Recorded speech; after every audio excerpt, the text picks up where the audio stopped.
دائما نحن نذكر المرضى إذا بدأوا في برامج وعلاجات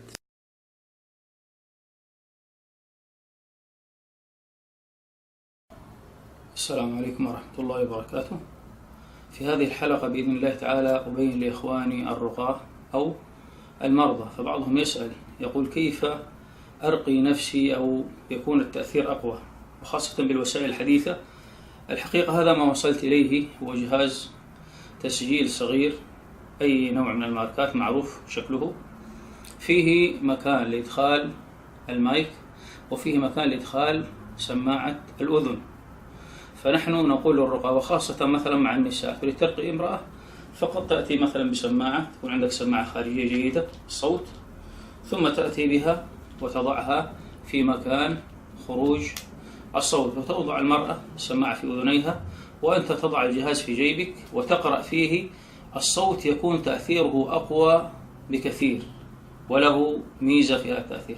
ونقول أيضا للمريض تستطيع أن تقتني مثل هذا الجهاز وتضع سماعة أنت بنفسك في أذنيك ثم تقرأ، يكون الصوت أقوى في الأذن وتأثيره أنفع. والميزة في هذا أنه يسجل نفس الترتيل الذي تقرأه أو التلاوة التي أنت ترقي بها نفسك. فالمريض نقول له اختار نوع الرقية التي تريدها لنفسك ثم اقرأ بنفسك فتجدها مسجلة هنا.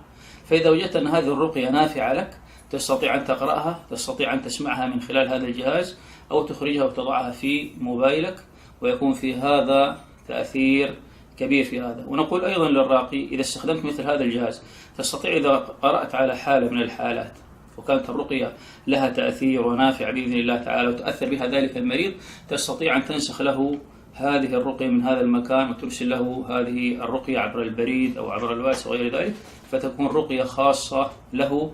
أسأل الله سبحانه وتعالى بأسماء الحسنى وصفاته العلى أن ينفعنا بما علمنا وأن يزدنا علما إلى علمنا. نسأله سبحانه وتعالى أن يبطل السحر عن كل مسحور، إنه ولي ذلك والقادر عليه.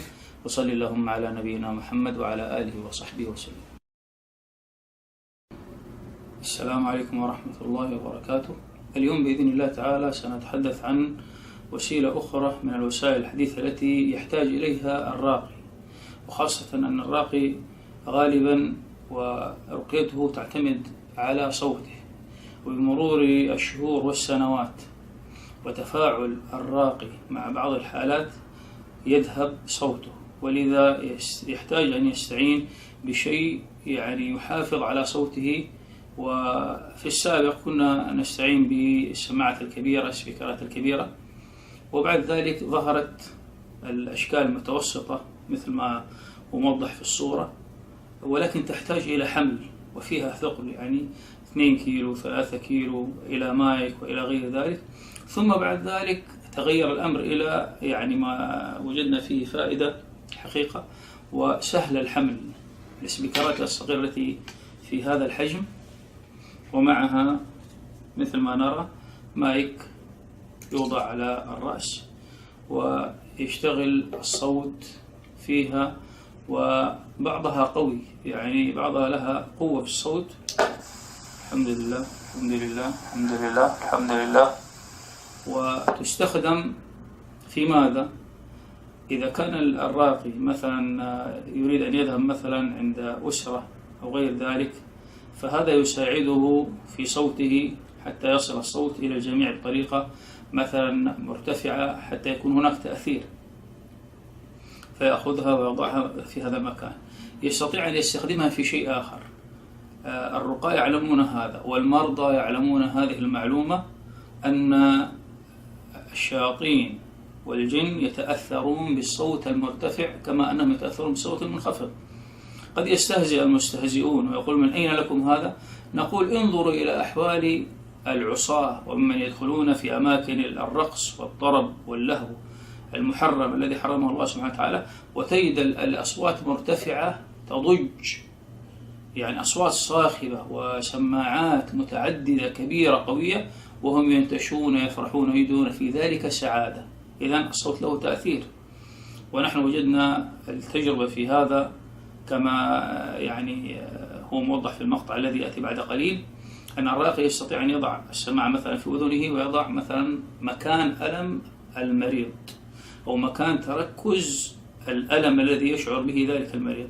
حاله حال ماذا؟ الرسول صلى الله عليه وسلم أرشدنا أن الإنسان إذا قرأ على نفسه أن يضع يده على المكان الذي يتألم منه جسده. إذا هناك تأثير على هذا المكان، ما ليس الأمر فقط يكتفى أن الإنسان يقول الدعاء، أيضا طريقة أخرى أن يضع الإنسان يده على المكان الذي يتألم منه، أو يضع يده اليمنى على الشخص المريض الذي يقرأ عليه.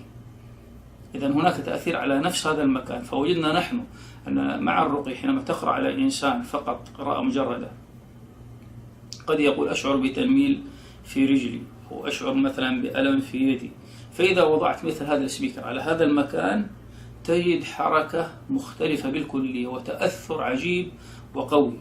وهذا من خلال ما وجدناه من الحالات قديما حينما كنا نستخدم السماعات الكبيرة وتأثير الحالات. الآن أصبح الأمر يعني مختصر وسهل، فالراقي يستطيع أن يستخدم هذا ويغنيها أيضا عن مسألة حاجته إلى وضع اليد على المرأة بالذات. بعضهم يقول لابد أن أضع يدي على هذا المكان، نقول يا أخي ما الداعي؟ يقول التأثير أقوى. نقول طيب ممكن تأخذ هذا وتضعه على هذا المكان، صحيح أو لا؟ تضع على هذا المكان وتقرأ، أضع هذا المكان وأقرأ، أضعه في هذا المكان وأقرأ، واضح؟ أضعه على منطقة البطن، هكذا. أنت ما لمست الآن وهناك صوت قوي كما هو واضح، مثلا الحمد لله الحمد لله الحمد لله، صوت قوي ويضرب في نفس المكان. وهذا المقطع الذي بين أيدينا يوضح جزء بسيط من إصابة أحد الإخوة في ركبته بألم شديد منعه حتى من أن يمارس رياضته. فقد كان مثلا يلعب الكرة وكان يجري وكان يخرج ويقول الآن ما استطيع حركة. انظر الآن في هذا المقطع تأثير الصوت المرتفع على مكان الألم، كيف تتحرك هذه الرجل هذه الرجل التي لا يستطيع صاحبها أن يحركها التحريك السريع هذا، وإلا تألم وصرخ. ومع ذلك يظهر أن فيها أذى من عين وما تبعها من شياطين. حرقوه قالوا حرقوه وانصروا آلهتكم إن كنتم فاعلين. قالوا اللهم احرق ما أصابوا في الكرة في الكرة في الكرة في الكرة في الكرة في الكرة في الكرة في الكرة في الكرة اللهم احرق ما أصابوا في الكرة في الكرة في الكرة في الكرة في الكرة في الكرة في الكرة في الكرة في الكرة في الكرة في الكرة اللهم احرق ما في ركبته في ركبته في ركبته في ركبته في ركبته في ركبته في ركبته ركبته ركبته ركبته ركبته ركبته اللهم احرق ما أصابوا في ركبته في ركبته في ركبته في ركبته في ركبته في ركبته اللهم احرق كل. شاهدنا المقطع ورأينا كيف كان التأثر في هذا الأمر. وهذا السبيكر أيضا يستطيع أن يستخدمه من المريض، ما تحتاج إلى أن تذهب إلى الراقي، لا تحتاج أن تذهب إلى الراقي إلا في حالة أن الراقي هذا عنده خبرة. فتضع هذه مثلا المايك في أذنك، على أذنك، وتضع هذا المكان الذي يتألم. بعضهم يقول أشتكي من آلام شديدة في بطني أو السحر في بطنه، وحينما يضع يده يتأثر. لكن حينما يضع هذا الصوت وهذا السبيكر ويرفع الصوت، افعل ما شئت في نفسك. أستطيع أن أضع على رجلي، أستطيع أن أضعه خلف ظهري. بعضهم يقول أشعر بألم شديد خلف الظهر، نقول ضعه خلف ظهرك وافتح المصحف وارفع الصوت واجلس اقرأ سورة البقرة مثلا، آية الكرسي، آيات الرقية، آيات السحر. بعضهم والله وأكثرهم يقول فعلت هذا أجد تأثير قوي جدا في هذا الأمر.